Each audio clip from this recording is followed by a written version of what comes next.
Selamat datang bagi yang baru pertama kali datang atau yang baru bepergian dan baru kembali. Selamat datang. Semuanya dalam keadaan baik-baik saja. Amin.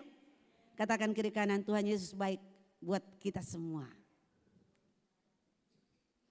Puji Tuhan. Kalau Tuhan Yesus tidak baik, maka kata semua tidak ada sampai pagi ini. Tapi kita bersyukur kita semua masih diberi kesempatan oleh Tuhan untuk hidup. Puji Tuhan, selamat pagi juga bagi saudara-saudara yang bisa mengikuti ibadah kami dari rumah-rumah saudara, bahkan di mana saja. Tuhan Yesus berkati, dan mari kita semua terfokus pagi hari ini untuk kita belajar dari firman Tuhan. Semua senang pagi ini untuk belajar firman? Otak masih segar, pendengaran masih tajam, hati masih terbuka. Dengar firman Tuhan baik-baik. Haleluya. Kalau saudara begitu saya tambah semangat. Haleluya. Terima kasih Usirna. Suaramu itu yang membuat semangat. Mari kita buka di dalam surat Rasul Paulus kepada sidang jemaat yang ada di Kolose. Kolose pasal 1. Kolose pasal 1. Saya tidak akan baca ayat-ayat ini secara keseluruhan. Tetapi ada ayat-ayat yang akan saya baca untuk kita simak bersama. Kolose pasal 1 ayat 1 sampai 14.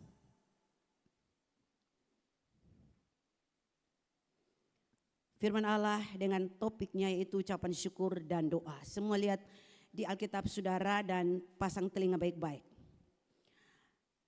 Kami selalu mengucap syukur kepada Allah Bapa Tuhan kita Yesus Kristus setiap kali kami berdoa untuk kamu. Karena kami telah mendengar tentang imanmu dalam Kristus Yesus dan tentang kasihmu terhadap semua orang kudus. Oleh karena pengharapan yang disediakan bagi kamu di dalam sorga. Tentang pengharapan itu telah lebih dahulu kamu dengar dalam firman kebenaran, yaitu Injil. Yang sudah sampai kepada kamu. Injil itu berbuah dan berkembang di seluruh dunia. Demikian juga di antara kamu sejak waktu kami mendengarnya dan mengenal kasih karunia Allah dengan sebenarnya.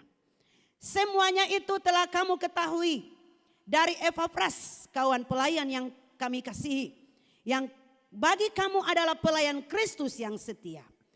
Dialah juga yang telah menyatakan kepada kami kasih-Mu dalam roh. Sebab itu sejak waktu kami mendengarnya, kami tiada berhenti-henti berdoa untuk kamu. Kami meminta supaya kamu menerima segala hikmat dan pengertian yang benar untuk mengetahui kehendak Tuhan dengan sempurna. Sampai di situ dulu. Puji Tuhan. Ini adalah sebuah doa yang sangat-sangat luar biasa dari seorang rasul. Sekalipun doa ini dipanjatkan atau dinaikkan kepada Tuhan. Ketika Rasul Paulus ada di dalam penjara di Roma. Namun jeruji besi tidak bisa menghalangi dia untuk tetap mendoakan orang-orang percaya. Kalaupun sampai detik hari itu, bahkan sampai detik hari ini, kita masih ada, gereja Tuhan masih ada, orang-orang percaya masih bisa menyembah Tuhan, masih bisa beribadah dengan baik. Itu pertanda bahwa ada doa-doa yang dinaikkan di hadapan Allah. Yang membuat kita masih tetap berdiri teguh, memberitakan Injil Kristus, mewartakan kabar kebaikan itu. Kita sungguh percaya bahwa tidak akan pernah lepas dari apa yang namanya doa. Pagi ini kita akan belajar untuk mengenal kehendak Tuhan. Haleluya. Saudara-saudara yang dikasihi oleh Tuhan Yesus. Sebelum saya lanjut, saya sedikit sentil tentang kota Kolose. Kolose adalah kota di masa lalu yang terletak di daerah Frigia, Asia Kecil. Kalau kita baca dalam Kisah Para Rasul pasal 18 ayat 23. Istilah Asia Kecil yang disebutkan dalam Alkitab mengacu kepada wilayah yang kini berada di wilayah bagian barat dan bagian tengah dari negara Turki. Kita belum ke sana tapi kita bisa lihat di peta. Jadi Kolose adalah sebuah kota. Sebuah kota yang maju, sebuah kota yang berkembang. Dan banyak orang dari berbagai suku ada juga di situ. Pendatang-pendatang. Bukan saja orang Yahudi tetapi juga ada orang Yunani. Dan kita lihat bahwa Rasul Paulus ketika sedang mendekam di penjara. Paulus menulis surat ini kepada jemaat yang ada di Kolose. Yang sebagian besar dari mereka terdiri atas orang-orang non-Yahudi. Setelah mendengar kabar dari Epafras, rupanya Epafras yang adalah seorang pelayan rekan sekerja Paulus mengunjungi Paulus yang sementara ada di penjara. Dan Epafras memberitahukan bahwa jemaat di Kolose, mereka adalah sebuah jemaat yang sungguh-sungguh sudah mengenal Injil dan percaya kepada Kristus. Tetapi tidak mulus-mulus saja. Mereka juga diserang dengan ajaran-ajaran sesat yang begitu luar biasa. Oleh sebab itu, Epafras menyampaikan semua keluhan ini kepada Paulus. Dan ketika Rasul Paulus mendengar ini, dengan satu hati yang kuat, Paulus mengambil kesempatan untuk berdoa bagi jemaat Tuhan, bagi anak-anak Tuhan, bagi orang-orang percaya yang ada di Kolose, walaupun dalam jeruji besi.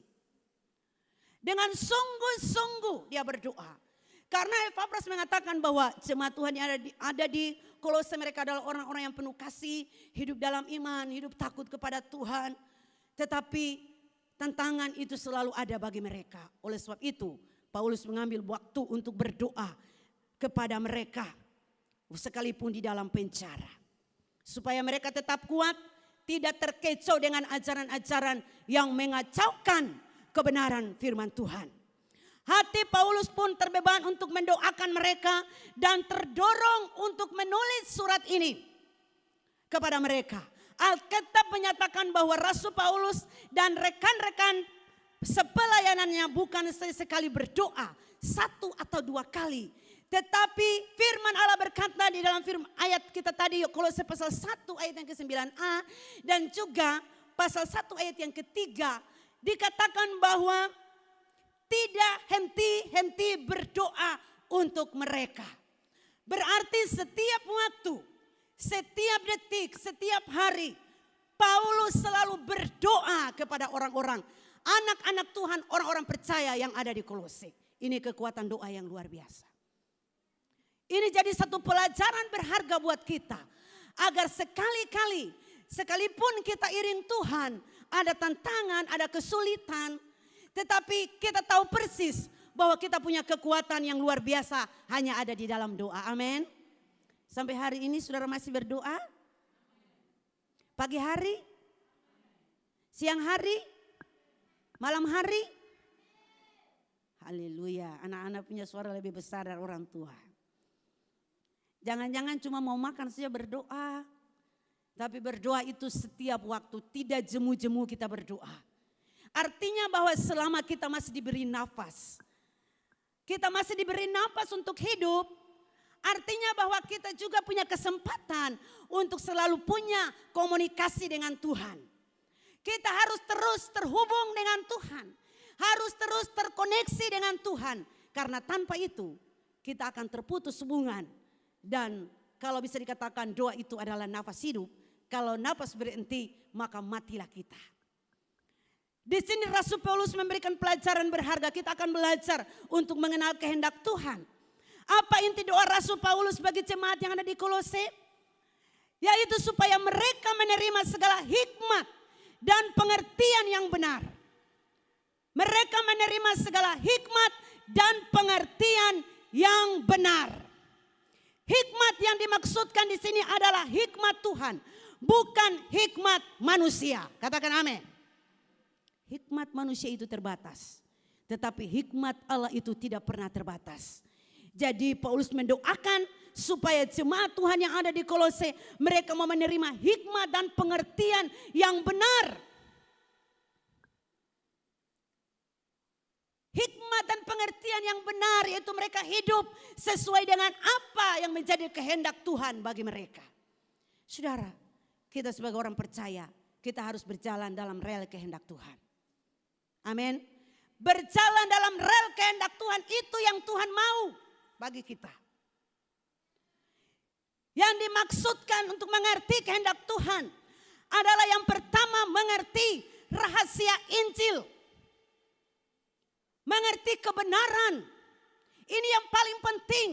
Surat ini ditulis supaya mengingatkan jemaat Tuhan, supaya sungguh-sungguh mengerti kehendak Tuhan. Memahami apa yang Tuhan mau. Saudara, kita hidup bukan apa kata manusia, tetapi kita hidup apa menurut apa yang dimau oleh Tuhan, apa yang Tuhan bicara untuk kita, apa yang menjadi kehendak Tuhan, itulah yang harus kita ikuti. Jadi kita ikut Tuhan, bukan hanya sekedar kita ikut Tuhan, tetapi sungguh-sungguh kita mau melakukan apa yang menjadi kehendak Tuhan dalam hidup kita. Injil adalah kekuatan Allah yang menyelamatkan. Kenapa Rasul Paulus berdoa supaya umat Tuhan memiliki hikmat dan pengertian tentang Injil? Karena Injil itu adalah kekuatan Allah yang menyelamatkan. Katakan amin. Roma 1 ayat yang ke-16. Firman Allah berkata, sebab aku mempunyai keyakinan yang kokoh dalam Injil. Karena Injil adalah kekuatan Allah yang menyelamatkan setiap orang yang percaya. Pertama-tama orang Yahudi, tetapi juga orang Yunani. Firman Allah, Injil Kristus adalah kekuatan. Kekuatan untuk apa? Untuk menyelamatkan.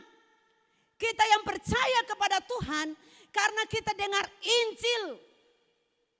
Injil yang menyelamatkan ketika kita percaya, meresponi Injil.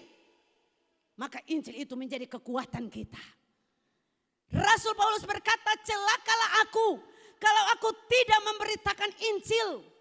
Oleh sebab itu Paulus dengan kesungguhan, sekalipun di dalam penjara, tetapi Injil terus diberitakan. Saudara, tidak ada apapun yang bisa membatasi kita untuk memberitakan Injil. Kita dipanggil untuk memberitakan Injil. Kita dipanggil untuk menginjili jiwa-jiwa. Kita dipanggil untuk membawa kabar baik ini kepada semua orang. Supaya semua orang bisa percaya dan menerima Yesus sebagai Tuhan dan Juru Selamat. Injil itu kekuatan. Di dalamnya ada kuasa untuk bisa mengubah. Oleh sebab itu, hanya firman Tuhan yang bisa ubah hidup manusia. Amin. Saudara, kita diubah bukan karena hal yang lain. Tetapi kita diubah hanya karena kuasa dari Injil Kristus. Oleh sebab itu, anak-anak Tuhan yang diperhadapkan dengan ajaran-ajaran sesat, pengajaran-pengajaran palsu, diyakinkan, dikuatkan, diyakinkan untuk tetap meyakini Injil yang adalah kekuatan Allah itu, yang berdiam di dalam kita. Injil punya power lebih besar. Katakan amin. Injil punya power lebih besar dalam hidup kita, bukan yang lain. Sehingga Rasul Paulus berkata, Injil itu adalah kekuatan Allah yang menyelamatkan. Pertama Korintus pasal 1 ayat yang ke-18 berkata, sebab pemberitaan tentang salib memang adalah kebodohan bagi mereka yang akan binasa. Tetapi bagi kita yang diselamatkan, pemberitaan itu adalah kekuatan Allah. Haleluya. Pemberitaan itu kekuatan Allah. Bagi orang bodoh, dia anggap itu sesuatu yang tidak ada artinya. Dia memandang bahwa pemberitaan tentang salib itu adalah sebuah kebodohan. Tetapi kita percaya pemberitaan tentang salib, tentang Kristus, itu adalah sebuah kekuatan Allah yang terbesar.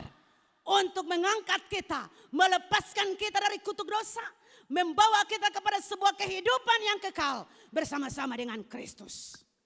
Oleh sebab itu, dimanapun saudara berada, beritakan Injil. Amin.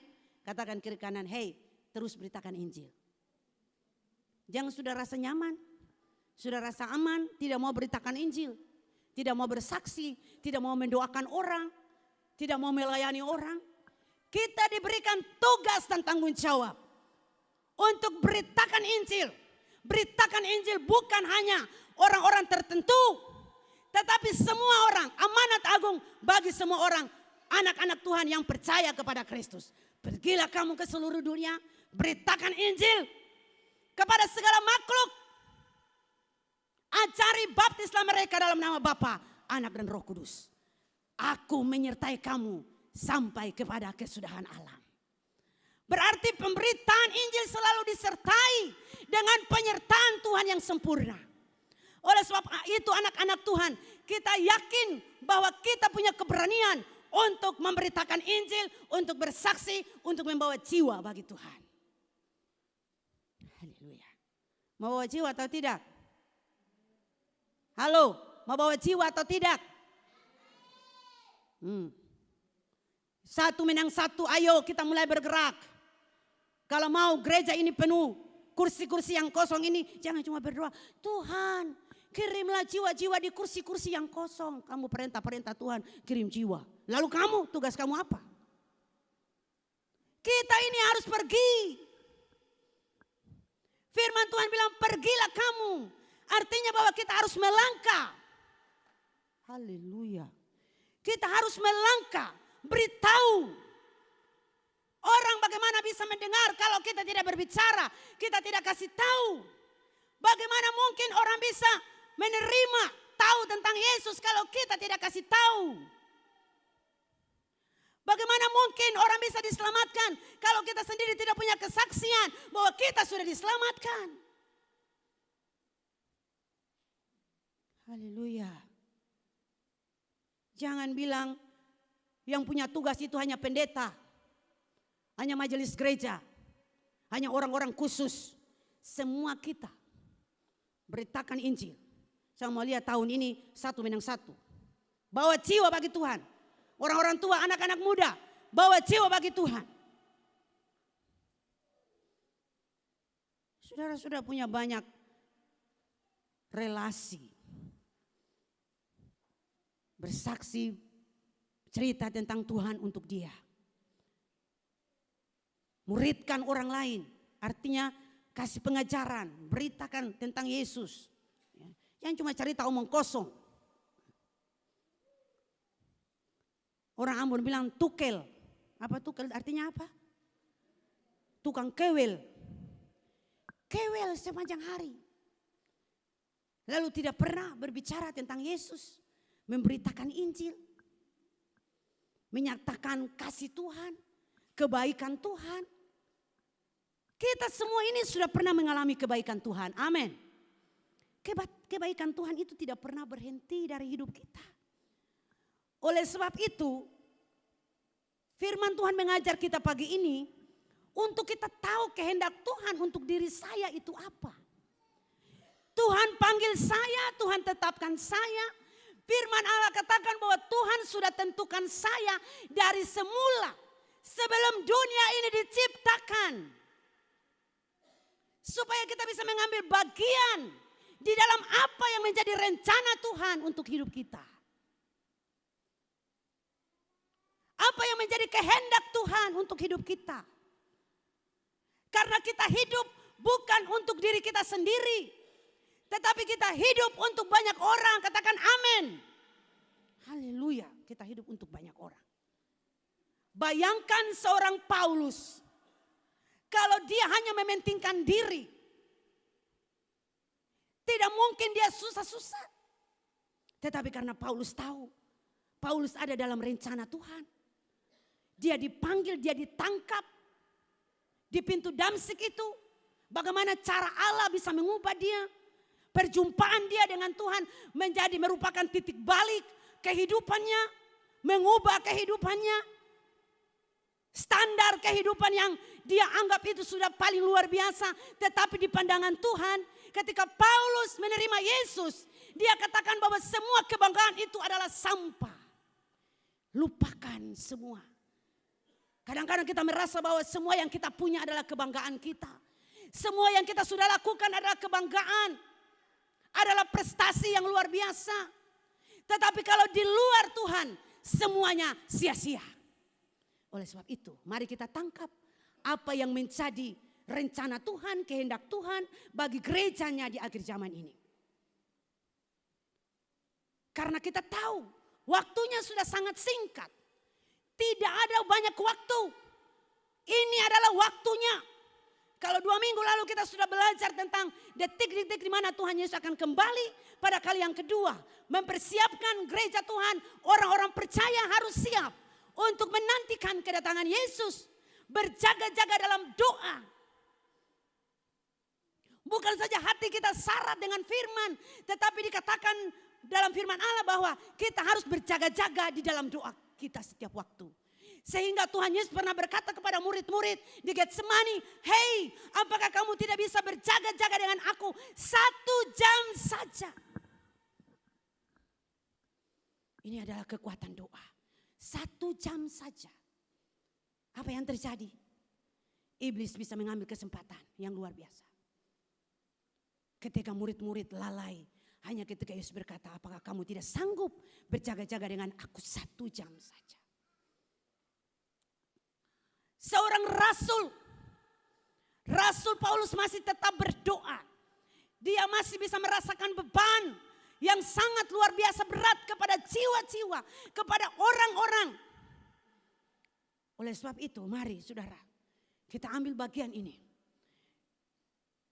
Kita ambil bagian ini, beritakan Injil saja. Kata su beritakan Injil, kata su bersaksi, bicara untuk dia setiap hari. Kadang-kadang kita bicara untuk orang, mereka katakan, "Ale bicara, ale pun apa? Ale bersaksi, ale pun apa? Ale beritakan apa?" Saudara-saudara, kita tetap berbicara. Kebenaran kalau terus diulang-ulang akan menjadi kebenaran yang luar biasa. Kalau kebohongan saja kalau diulang-ulang bisa dianggap sebagai kebenaran. Apalagi kebenaran kalau diulang-ulang maka pasti akan menjadi lebih luar biasa. Katakan amin. Jadi terus bicara ulang-ulang.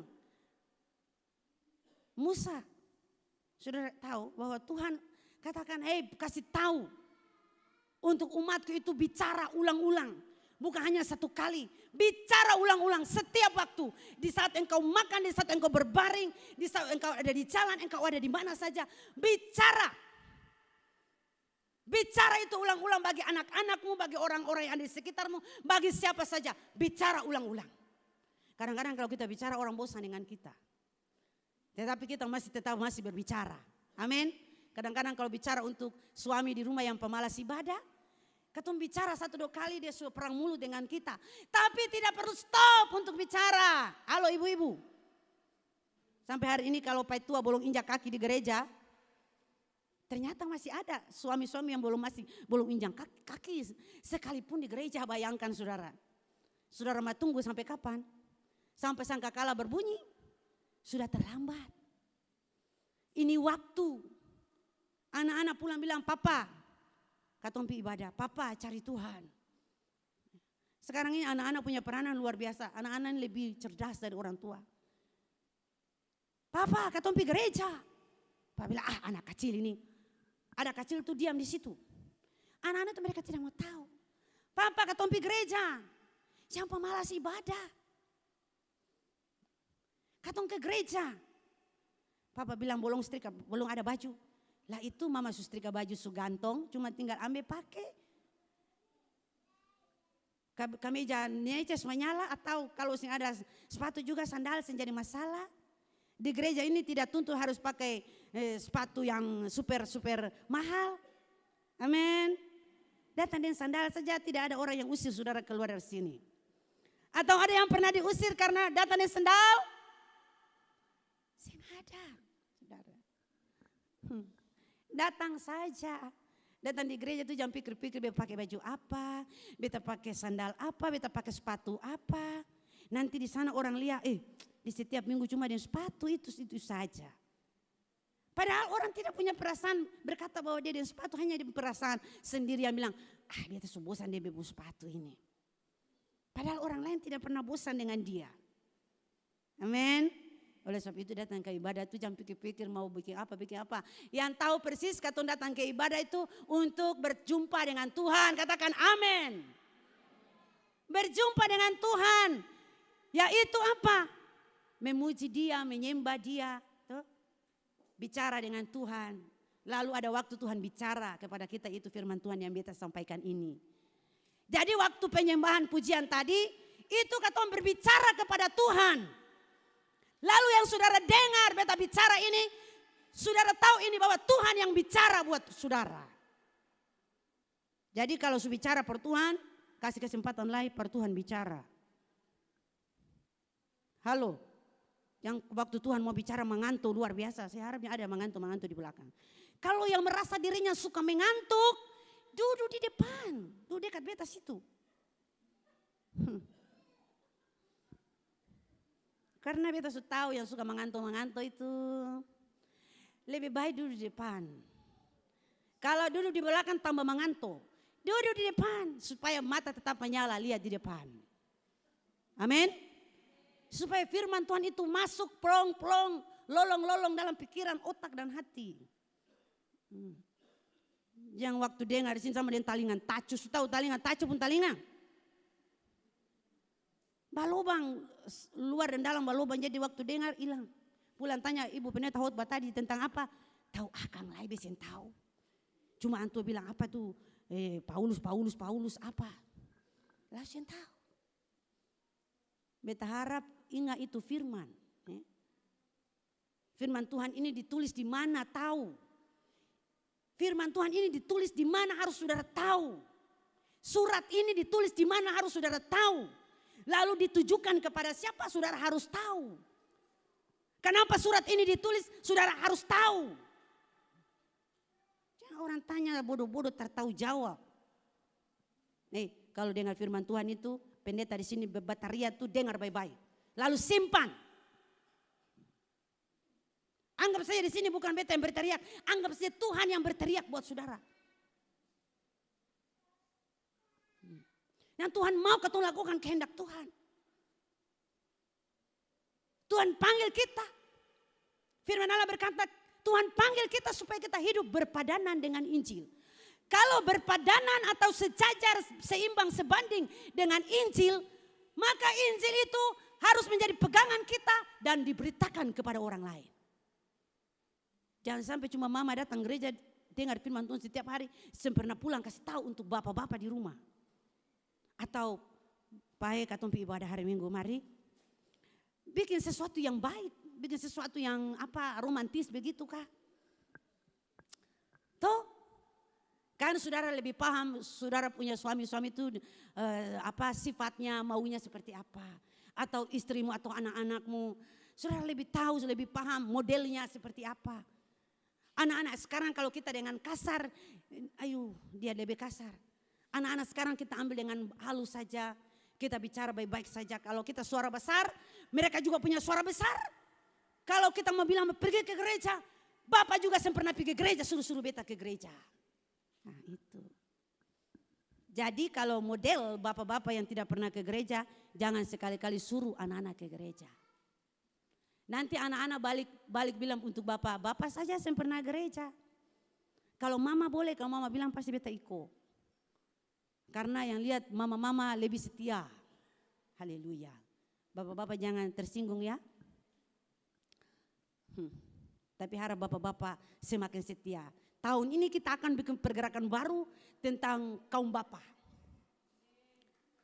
Kita akan buat sesuatu yang baru untuk kaum bapak. Saya sudah berpikir, saya sudah duduk rancang dengan ada seorang hamba Tuhan, itu kita sudah rancang. Modelnya seperti apa untuk bapak-bapak ini.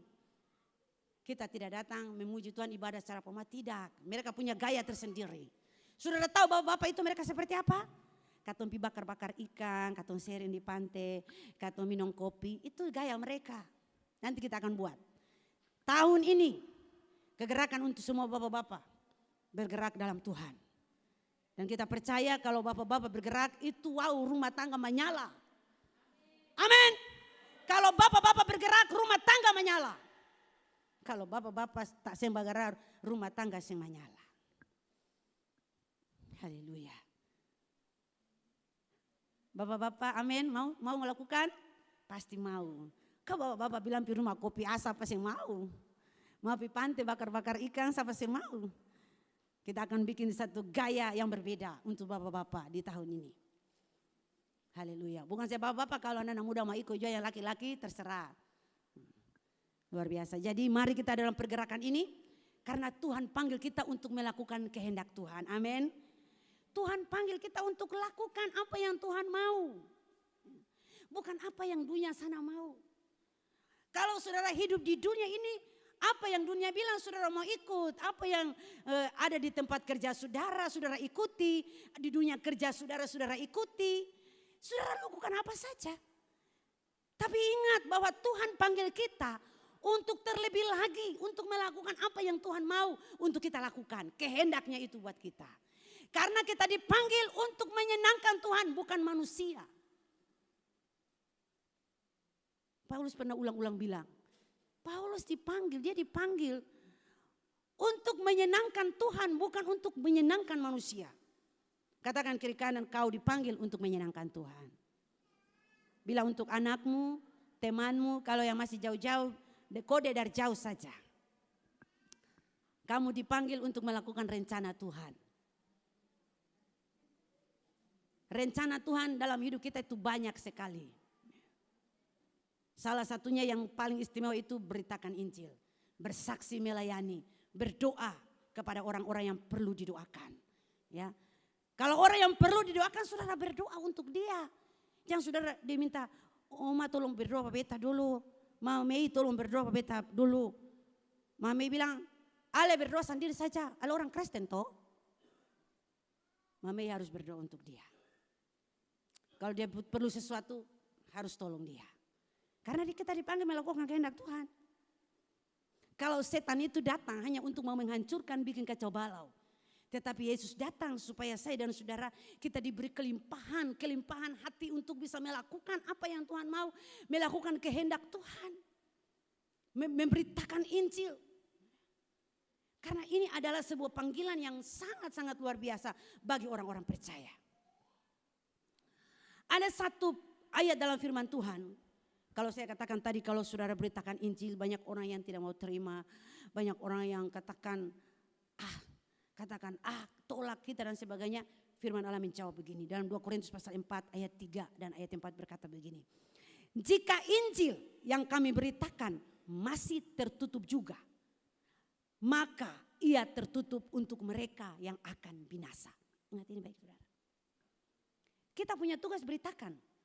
Tetapi kalau Injil itu masih tertutup juga, itu tertutup bagi mereka yang akan binasa. Lanjut ayat 4 mengatakan, yaitu orang-orang yang tidak percaya.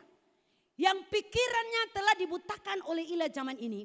Sehingga mereka tidak melihat cahaya Injil tentang kemuliaan Kristus yang adalah gambaran Allah.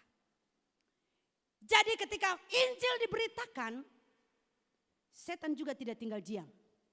Dia berusaha untuk mengacaukan pikiran manusia. Dengan pemahaman-pemahaman, ajaran-ajaran yang palsu, pikiran-pikiran yang jauh dari apa yang Tuhan kehendaki. Ilah zaman ini dia kuasai pikiran manusia. Tutup pikiran manusia supaya manusia tidak percaya kepada Tuhan. Tetapi kita percaya bahwa Injil itu adalah kekuatan Allah yang harus kita beritakan terus. Beritakan terus, sampaikan terus. Kalau toh dia masih tertutup bagi mereka yang akan binasa. Saudara, kita orang-orang yang luar biasa. Kita perlu bersyukur.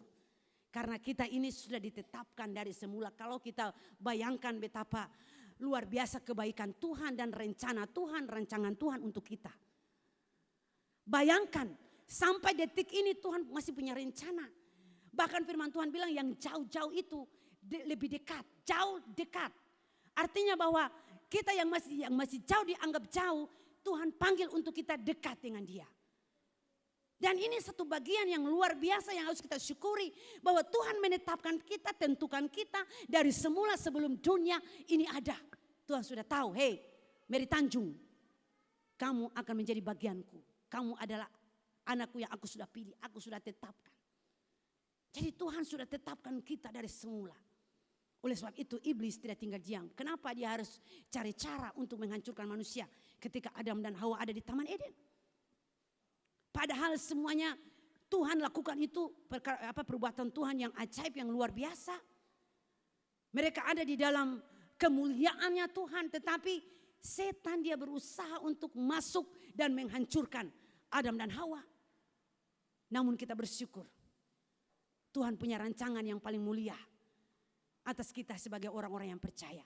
Sampai hari ini oleh penebusan darah Kristus membuat kita menjadi ciptaan-ciptaan yang baru. Yang lama sudah berlalu, yang baru sudah datang. 2 Korintus pasal 4 ayat. Lupa. 2 Korintus pasal 4 ayat. Baru dikhotbahkan hari Selasa sudah lupa. Hari Rabu sudah lupa. Jadi siapa yang ada dalam Kristus, dia adalah ciptaan baru. Yang lama sudah berlalu, yang baru sudah datang. Jadi semua orang yang ada dalam Kristus adalah ciptaan baru. Kita harus yakin itu, bahwa kita adalah ciptaan baru. Yang lama sudah berlalu, yang baru sudah datang sekarang buat saya. Jadi jangan tinggal berjalan dengan anggap saya ini orang lama-lama saja. Kita ini orang baru, amin. Ciptaan baru dalam Kristus. Kalau kita ciptaan baru, kita harus berani, punya keberanian untuk tetap percaya dan hidup mengandalkan kekuatan Allah. Injil yang adalah kekuatan Allah itu harus ada dalam kita. Keluarga kita, pribadi kita, rumah tangga kita. Injil adalah kekuatan Allah. Jadi hidup berpadanan dengan Injil. Bukan hidup berseberangan dengan Injil. Kita orang percaya hidup kita berpadanan dengan Injil. Bukan berseberangan dengan Injil. Kalau berseberangan berarti kita sudah menjadi penentang-penentang Tuhan. Tetapi kalau kita sejalan, sebanding, berpadanan dengan Injil, maka kita adalah milik Tuhan. Oleh sebab itu adalah kehendak Tuhan. Belajar dari ini, Paulus mendoakan orang-orang percaya di Kolose agar mereka mengerti betul-betul kehendak Tuhan. Yaitu Injil Kristus itu harus benar-benar mereka pahami. Mereka kuat di dalamnya, mereka berdiri atas Injil Tuhan. Dan yang kemudian yang berikut bagaimana sesungguhnya orang percaya itu harus hidup. Mereka tahu persis seperti apa mereka hidup. Sebab firman Allah berkata, hendaklah kamu itu hidup bijaksana, jangan seperti orang bodoh atau orang bebal. Kita ini harus hidup bijaksana. Bijaksana artinya mau melakukan kehendak Tuhan, kita bijaksana. Orang-orang yang bijaksana adalah orang-orang yang siap untuk melakukan kehendak Tuhan. Bukan orang bodoh. Kalau orang bodoh dia hidup asal-asalan. Tidak mau melakukan apa yang Tuhan mau. Kalau kita baca di dalam Efesus pasal 5 tentang manusia baru. Anak-anak Tuhan yang hidup baru dalam Kristus. Bagaimana kehidupannya? Mencerminkan apa yang menjadi kehendak Tuhan, itulah yang Tuhan mau. Kita harus hidup bijaksana, bukan seperti orang bebal atau orang bodoh. Kita harus tahu persis waktu-waktu ini seperti apa. Hari-hari ini seperti apa. Ya, itu hidup. Kita pahami hidup ini, jangan orang cuma pahami hidup. Hidup itu bangun pagi masih bernafas, masih bisa makan, masih bisa bekerja. Itu cukup, bukan saudara. Pandangan kita harus jauh ke depan. Untuk melihat hari-hari hidup kita ini seperti apa. Kalau tadi malam saya sempat dengar sedikit di ibadah doa anak-anak tadi malam. Harus buka mata dan lihat apa yang ada di sekitar kita, apa yang sedang terjadi. Jangan hanya kita luar biasa di medsos lalu kita tidak pernah tahu apa yang sedang terjadi. Anak-anak Tuhan harus tahu apa yang sementara terjadi di dunia sekarang ini. Jangan sampai tanya apa yang sementara terjadi di Timur Tengah, tidak pernah tahu. Ada yang pernah tahu apa yang terjadi di Timur Tengah sekarang? Halo, ada yang tahu?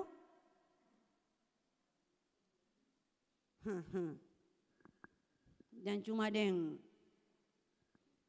Facebook. Status. Tidak pernah tahu apa yang sementara terjadi. Belajar Mata terbuka dan lihat dunia. Apa yang sedang terjadi. Bijaksana. Anak-anak Tuhan itu kita harus bijaksana. Orang yang bijaksana itu dia seperti orang yang pintar. Orang yang mendirikan rumahnya di atas batu.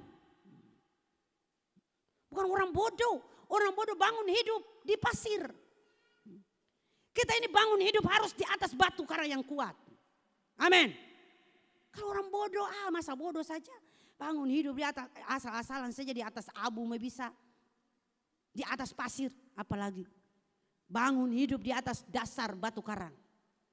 Supaya rumah hidup rohani saudara itu kuat. Bangun hidup di atas dasar firman Tuhan. Supaya hidup kuat. Jangan ada angin badai sedikit datang, mengeluh sana, mengeluh sini. Beta saya mau setia lagi, beta tidak mau ke gereja lagi, tidak mau melayani lagi, tidak mau ini, tidak mau itu. Lalu mau apa? Kalau tidak mau itu, tidak mau ini, lalu mau apa? Kalau orang yang bijaksana, dia sudah dirikan rumah, dia tahu persis, di situ ada kekuatan untuk dia berdiri. Dan kalau kita hidup dalam firman, dalam Injil, kita akan tetap kuat berdiri. Sekalipun tantangan itu datang. Mau sakit penyakit kah, mau apakah. Kita tetap mau setia, mau tetap berdiri di atas kebenaran Tuhan. Amin. Jangan sakit sedikit mengeluh sana, mengeluh sini. Lebih baik tapi di gereja sana juga, di sana ada kesembuhan, di sini ada luar biasa. Tapi di sana juga di rumah, di sana ada sesuatu terjadi, ada mujizat, ada itu, ada ini. Lalu kalau ke sana tidak ada terjadi sesuatu,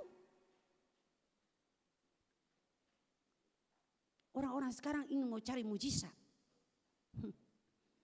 Beberapa bulan lalu di atas tuh Karpan ya, ribuan orang datang cari mujizat. Apakah orang-orang yang dapat mujizat itu mereka percaya kepada Yesus? Sampai hari ini tanda tanya. Oleh sebab itu kita ada di sini bukan untuk kejar-kejar cari-cari mujizat. Tuhan bisa lakukan apa sih untuk kita? Mujizat itu masih ada. Tuhan bisa lakukan. Tuhan lihat kesetiaan kita, ketekunan kita. Seberapa jauh, seberapa dalam kita berdiri dan kita tetap ada di dalam kebenaran Tuhan. Itu yang Tuhan mau.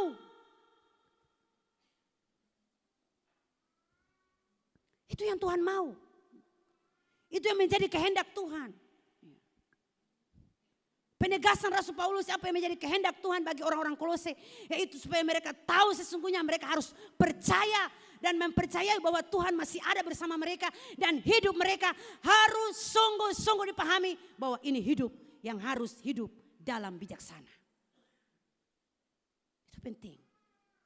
Kemudian yang berikut, mereka harus meresponi panggilan Tuhan untuk melayani Dia. Kita dipanggil itu untuk melayani. Bukan kita dipanggil hanya untuk menjadi percaya. Kita dipanggil untuk melayani, untuk menderita bagi Dia. Itu harga. Tuhan kan sudah bayar kita lunas dengan darahnya yang mahal. Untuk apa kita bayar-bayar harga? Saudara-saudara, kita melayani Tuhan harus siap bayar harga. Amin. Melayani Tuhan bayar harga. Kita di sini adalah hamba-hamba Tuhan. Semua kita ini adalah hamba-hamba Tuhan. Pelayan-pelayan. Semua kita. Kita yang adalah pelayan dipanggil Tuhan untuk melayani Dia. Itu artinya bahwa kita meresponi. Responi panggilan Tuhan dalam hidup kita. Siapa lagi yang mau melayani Tuhan kalau bukan kita? Siapa lagi yang bisa menjadi perpanjang tangannya Tuhan di dunia ini selain kita? Hanya kita. Karena Injil ini harus diberitakan sampai ke seluruh dunia. Barulah tiba kesudahannya. Orang harus dengar Injil dulu, baru tiba kesudahan. Jadi yang mempercepat dan memperlambat datangnya tuh hari Tuhan itu siapa? Kita gereja Tuhan. Kalau Injil ini belum diberitakan sampai ke ujung dunia, Tuhan belum mau datang, belum tiba kesudahan. Injil ini harus diberitakan, baru tiba kesudahan. Jadi kita dipanggil untuk melayani Tuhan. Ingat sekali lagi, melayani Tuhan itu luas. Itu sangat luas. Jangan saudara pikir ya dengan pikiran-pikiran yang sempit. Melayani Tuhan itu kan hanya untuk pendeta, hanya untuk majelis gereja, hanya untuk badan pengurus departemen, hanya untuk ketua kaum muda, kaum wanita, sekolah minggu. Kita ini datang dan pergi. Ada yang mau datang dan pergi dengan sesuka hati. Ada lagu begitu kan? Bruri peso 50 lagu dulu-dulu. Datang dan pergi sesuka hati. Di gereja ini bukan datang dan pergi dengan sesuka hati. Kita ada di sini sebagai pemain. Bukan penonton. Halo, mau jadi penonton kah pemain? Pemain yang lalu melayani, bergerak. Lakukan apa saja yang saudara bisa lakukan. Pak Gembala, Pak Gem, beta mau bikin ini dulu. Pak Gem, beta mau bikin ini dulu. Sejauh apa yang kau buat itu menyenangkan Tuhan, lakukan saja. Pak Gem, beta mau bikin ini. Beta dan teman-teman mau bikin ini, silakan. Tidak ada orang yang larang saudara. Sejauh Tuhan masih mau pakai saudara. Oleh sebab itu keluarkan semua potensi-potensi kita. Semua yang ada di sini, seberapa puluh orang yang ada pagi hari ini, semua ada punya potensi. Katakan amin. Semua punya potensi. Jangan sampai Papet bilang, beta ini yang ada apa-apa, beta ini cuma seorang bapak rumah tangga, beta cuma bawa-bawa oto saja, yang ada pun potensi. Ada potensi. Bawa mobil itu potensi. Bawa mobil, melayani orang, melayani hamba Tuhan, antar pulang pergi anak-anak Tuhan, diberkati Tuhan. Jangan saudara pikir itu mimbar saudara. Mobilmu itu mimbarmu. Warungmu itu mimbarmu. Apalagi banyak hal. Kerjamu, duniamu, dunia kerjamu itu mimbarmu. Tadi pedagang kecil-kecil di pasar, saya jual makanan yang kelapa muda. Itu mimbarmu. Seberapa banyak ketika engkau jual kelapa muda, engkau beritakan Injil, bersaksi untuk orang, mendoakan orang, itu mimbar.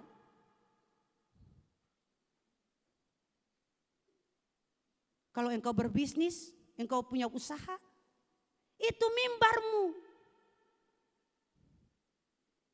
Untuk engkau mendukung pekerjaan Tuhan, itu mimbar saudara. Tuhan kasih mobil, Tuhan kasih motor, Tuhan kasih semua, itu mimbar saudara. Tukang ojek,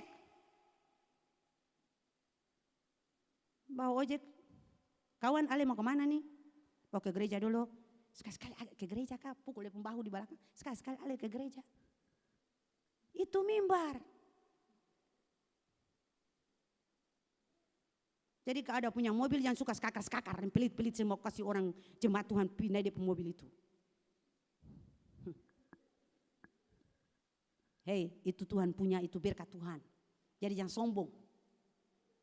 Kalau Tuhan kasih mobil, ada sesuatu di gereja, ayo pakai untuk pekerjaan Tuhan, silakan. Itu baru luar biasa. Ibu, beta siap, mobil pakai saja. Pelayanan pakai. Ibu, motor ini pakai saja, belum tahu bawa motor tapi pakai saja. Pakai saja. Saudara kita, semua yang kita punya ini tuh, semua yang kita punya ini titipan. Lalu Tuhan kasih itu untuk kita pakai kembali untuk melayani Tuhan. Jadi jangan ragu-ragu. Be pondok ini nanti kalau be kasih ibu pendeta pembarasa kilo nanti be rugi ke apa? Di be baik jangan lain. Be kasih anak Tuhan sana yang itu orang itu dia dah susah. Kalau be kasih gula sekilo be rugi ke apa? Saudara tidak perlu takut, saudara rugi. Saudara akan berkelimpahan. Amin. Jadi semua yang kita punya itu mimbar. Pakai itu. Haleluya. Saya lihat di sini beberapa semua hampir jemaat ada mobil di rumah. Luar biasa, kita terus berdoa supaya semua jemaat punya mobil. Punya kendaraan. Supaya waktu katong ada perlu yang susah-susah lain. Minta-minta di orang. Saudara mau? Katong minta-minta di orang? Saudara ada punya. Lakukan saja. Beta ini bisa bikin apa-apa. Engkau punya kelebihan suka bikin sayur, memasak situ, itu mimbarmu.